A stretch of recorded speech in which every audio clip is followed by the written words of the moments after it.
IST Sport. Mesdames et messieurs, bonsoir, salut les amis, j'espère que vous allez bien. Bienvenue à la chaîne Ibrahim TV IST Sport France ou Maroc, comme vous voulez. Ça fait un moment, c'est vrai, ça fait un bail, on peut dire ça comme ça. Tout simplement, je suis en congé. J'étais pas mal en France et surtout ici au Maroc.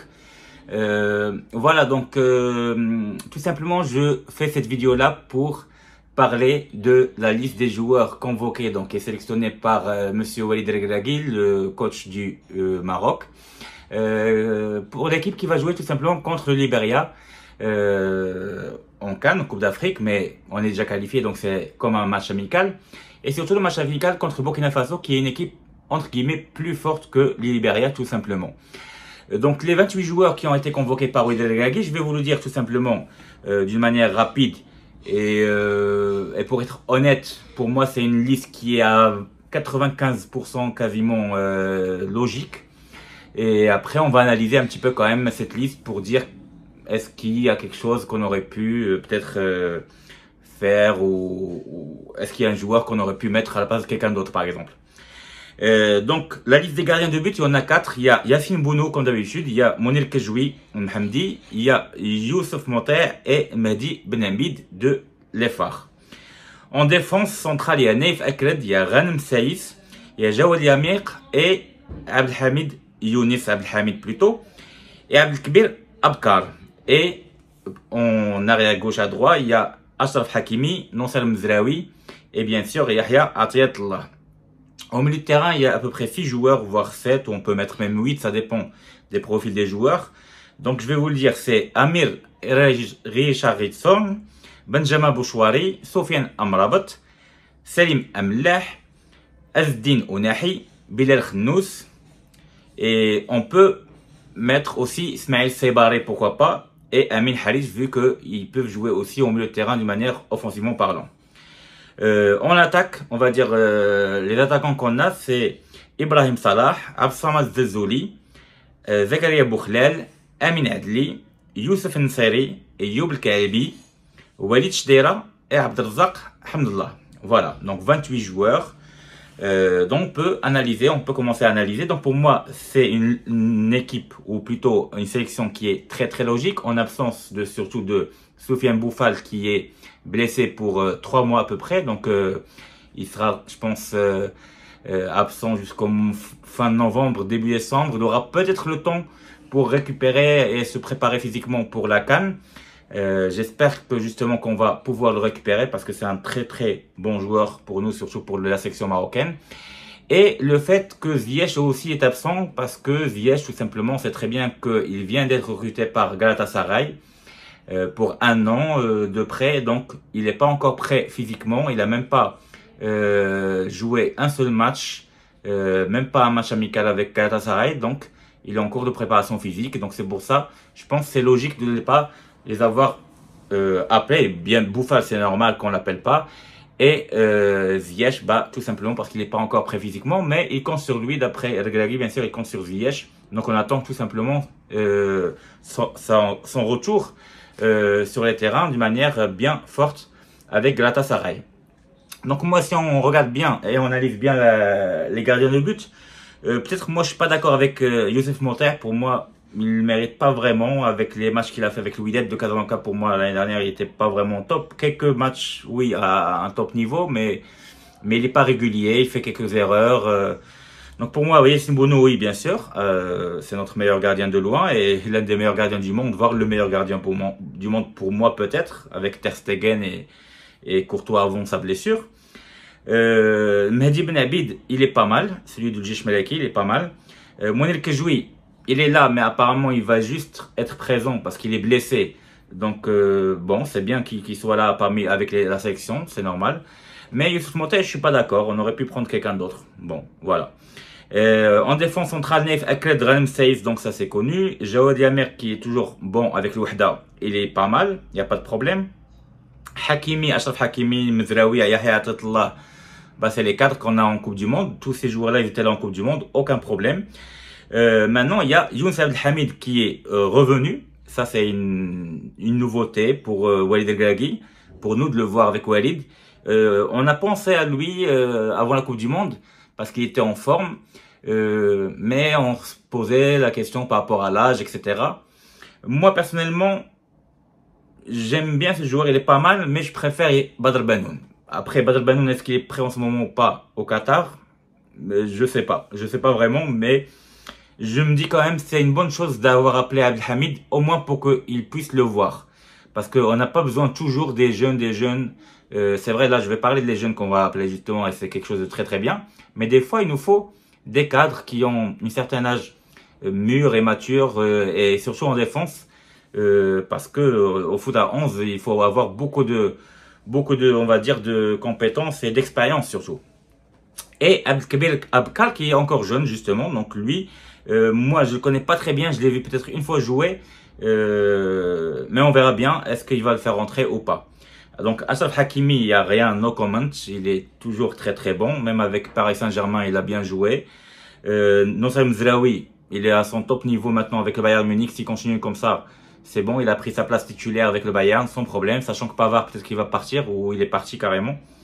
Donc aucun problème. Yahya Atla, des fois il est régulier, mais souvent avec l'équipe nationale il est régulier. Avec Wydad, ça dépend, mais normalement moi j'aime bien ce joueur-là, donc aucun problème. Maintenant venons voir le milieu de terrain où on a pas mal de jeunes joueurs comme Amir Richardson et Benjamin Bouchouaré, en plus de Bilal Khnous, Ismaël Saïbaré, etc. Donc justement ces jeunes joueurs-là qui y allaient être justement avec le Maroc contre le Cap-Vert, et avant contre l'Afrique du Sud, ils étaient pas là parce que ils allaient laisser pour les jeunes de moins de 23 ans pour jouer à la Coupe d'Afrique. Et d'ailleurs, on a gagné la Coupe d'Afrique des moins de 23 ans. Et donc là, en plus, donc les jeunes qu'on avait, comme Bilal Khnous et qui d'autre? On avait surtout Bilal Khnous et Zarouri, mais Zarouri apparemment, il n'a pas été appelé. Moi, je comprends parce qu'en attaque, on a beaucoup de joueurs maintenant. On a beaucoup de joueurs et donc on va en parler, mais en tout cas, j'ai bien aimé le fait qu'il appelle Richarlison parce que j'ai bien aimé ce joueur-là pendant la CAN des U23. Et Bouchouaré aussi pareil, j'ai très bien aimé ce joueur de Saint-Etienne, il est très très bon.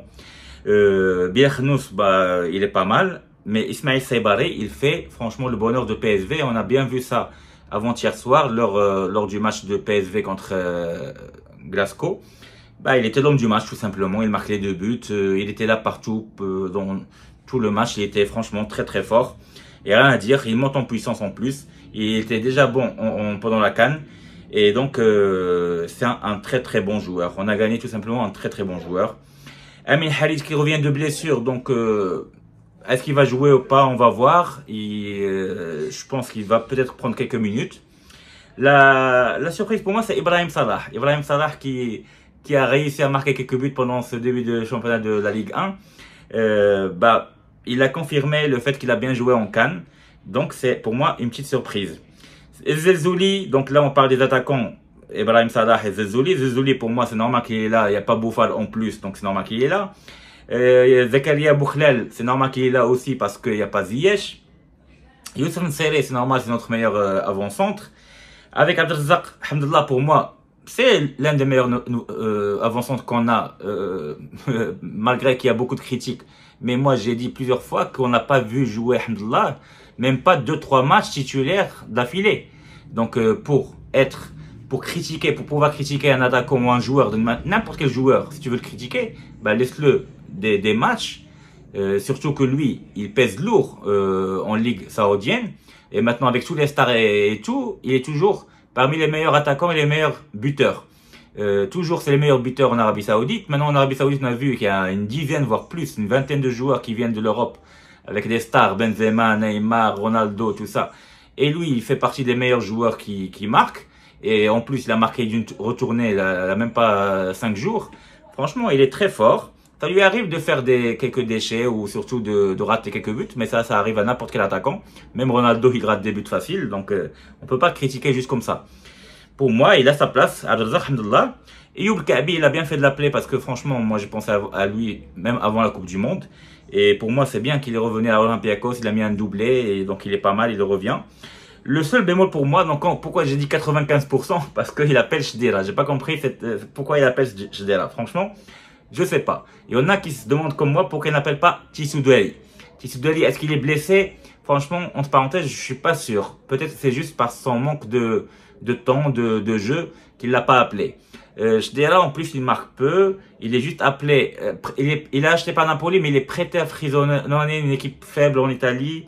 Pour moi, il me convainc pas tout simplement. Avant, il était en D2. On verra bien avec Shdera, mais franchement, ça, pour moi, c'est pour ça que j'ai dit 95%, pas 100%. Mais la liste, elle est logique, surtout le fait, la surprise qu'il y a, c'est que il a appelé Amin Adli. Amin Adli, voilà, le dernier joueur qu'on attendait vraiment de Leverkusen et qui va faire le bonheur de notre couloir droit. Parce que justement, dans le couloir droit où il y a Ziyech, bah, il y a Zakaria Bouchlel et Amin Adli. Et dans le côté gauche où il y a Boufal, Sofiane Boufal, bah, à son absence, il y aura qui? Il y aura Zezoli ou Harit, tout simplement. Amin Harit qui peuvent jouer dans cette place-là. Parce que Saibari, on peut lui donner un numéro 10. 8, 10, comme avec Amlah, comme avec Ounahi, etc. Voilà, donc je trouve la liste elle est très très logique. Au début, j'avais pas très bien compris pourquoi Saberi n'a pas été appelé, mais je viens de comprendre qu'il était blessé. Tout simplement, il est blessé. À Fiorentina, c'est pour ça qu'il n'a pas joué, donc il l'a pas appelé. Parce que Saberi, pour moi, c'est un bon élément. En plus, il a un bon pied droit, il tire très très bien les coups francs. Voilà, donc le seul bémol pour moi, c'est Shdera et le dossier, entre guillemets, de ces derniers temps, le fait de Yamil Jamel ou Yamil Yamal. Le fait, est-ce qu'il va jouer pour le Maroc ou la section espagnole? Donc on ne sait pas. Demain, on va voir si les Espagnols, si l'entraîneur il va l'appeler, est-ce qu'il va dire oui ou non. Yamil Yamal, c'est un joueur normalement marocain. Son père est marocain, sa mère est de la Guinée, équatoriale. J'imagine normalement son père est marocain, il doit normalement jouer pour le Maroc, ce qui est logique pour moi. Mais il a que 16 ans en même temps. Il est binational, il a grandi en Espagne avec forcément des amis espagnols aussi, pas que des Marocains ou des Arabes, donc les Africains aussi. Donc moi j'imagine, ouais, il est mitigé un peu dans sa tête, il est encore jeune, mais son père il peut prendre une décision à sa place et tout simplement le guider parce que après tout, avec tout ce qui se passe déjà avec maintenant en ce moment, la fédération espagnole et tout ça, je pense que normalement, voilà, il devait choisir le Maroc tout simplement. C'est un jeune talent, un jeune joueur qui a l'air d'être un crack. On verra bien s'il sera vraiment un crack ou c'est juste comme ça arrive à plein de joueurs. Mais bon, il a fait 2 matchs avec le Barcelone, pas mal. Franchement, le dernier match, il a été l'homme du match, il était très très bon. Moi, j'ai bien aimé. J'aimerais bien avoir ce joueur-là dans notre équipe nationale, bien sûr. À un moment donné, quand Ziyech va prendre sa retraite, on aura bien avoir besoin de lui avec Hakimi sur le côté droit. Ça sera un bon élément, franchement. Mais espérons qu'il ne sera pas pour l'équipe nationale espagnole. En tout cas, on croise les doigts. Et donc voilà, donc ça, c'est la liste des joueurs marocains convoqués par Walid El Regragui. Laissez-moi en commentaire en bas, qu'est-ce que vous pensez vous de cette liste-là? Qui vous a surpris par exemple, l'absence de qui? Comme moi par exemple Rahimi, j'y pense aussi. De temps en temps, je vois des joueurs comme justement Shdera et je vois pas Rahimi, ça me dérange. Il y en a qui leur dérange Tissoudali qui n'est pas là, mais Tissoudali, je sais pas s'il est blessé ou pas. Mais moi, ça me dérange le fait que Rahimi n'est pas là, par exemple. Voilà, donc laissez-moi en commentaire ce que vous pensez. Moi, en tout cas, cette liste me paraît à 95% logique. À part le fait peut-être parce que moi j'aime Badr Manoun, mais c'est pas parce que je veux le forcer à tous les gens. Je sais très bien que Badr Manoun et Yaouli Amer, ils jouaient très bien au Raja Casablanca. Comme d'ailleurs, Dari était très fort au Wydad de Casablanca. Dari, il a dit Regragui que il attend parce qu'il joue pas en ce moment. Donc c'est normal qu'il l'appelle pas. Badr Manoun, il joue par contre au Qatar. Mais il veut tenter voir Younes Abdelhamid, il a le droit. Il a raison. Il doit le voir parce que Abdelhamid, il est bon, il est fort, il est costaud, il défend bien. Donc pourquoi pas aussi. Donc pour moi, les jeunes joueurs qu'il a rappelés, qui étaient à la CAN U23 et qui sont là et tout ça, c'est très bien. Zerouri, il m'a pas convaincu moi, donc c'est normal qu'il l'appelle pas. Donc pour moi, c'est une bonne chose. Maintenant, il appelle Amin Adli qui fait des bonnes choses à Leverkusen. Donc c'est très très bien. Voilà, donc je vous dis à très bientôt les amis, merci de m'avoir suivi. Ça fait chaud au cœur, ça fait longtemps que je vous ai pas vu. Laissez-moi vos commentaires et on restera en contact. D'ailleurs, bientôt je reviens en France et on essaiera tout simplement d'analyser les grands matchs de football, que ce soit en Ligue des Champions, africaine, européenne bien sûr, l'UEFA. Et bientôt, il y aura la CAN, bien sûr, en janvier. Il y aura l'Euro en 2024 aussi en juin, avec la Copa Américaine en 2024 aussi en juin, ou en juillet, un truc comme ça. Donc, il y aura pas mal de choses à faire cette année-là avec vous quand je vais revenir en France. Je vous dis à très bientôt les amis. Merci de m'avoir suivi. Au revoir. Bye bye.